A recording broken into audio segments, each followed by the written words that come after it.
Since October 1st, we have welcomed 74 Afghan individuals through our resettlement placement, reception and placement resettlement program. That's a pretty good number for a small grassroots agency like me. On January 24th, all resettlement agencies were told to immediately stop work. That means that if I want to serve the 74 Afghans that are here, if I want to help them get food stamps, if I want to help them get a job, if I want to put the kids in school, if I want to help them enroll in English, if I want to pay their rent before they quickly become self-sufficient, it's going to take a couple weeks, a month to get folks jobs just while we're waiting on documentation. I cannot do it unless I use my own private resources, which I will continue to do. But as a small nonprofit, I cannot sustain operations to serve the Afghans that are already here unless I have a large amount of private donations. Right. So February rent is due. I'm writing checks, and I don't know what will happen with March rent. We have a lot of people that have been affected.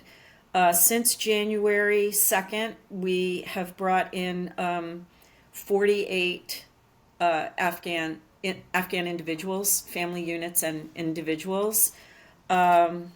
And from October through December, the people who still need help, it's 79 people who need help. And that's in partnership, some of these with the resettlement agencies who have had to stop immediately serving them. So what I have told the agencies is KOP will step in and we will help. And I'm just going to work around the system.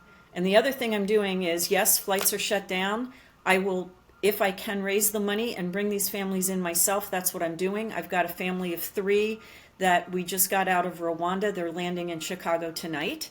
I got a guy out of Pakistan. I will work around this. So we have all these reunification cases that for over the 3 years of the last administration, we'd worked really hard to say, hey, if you don't win the election or if something happens in the next administration, we really need to get these reunification cases done. And I want to say the first failure is there.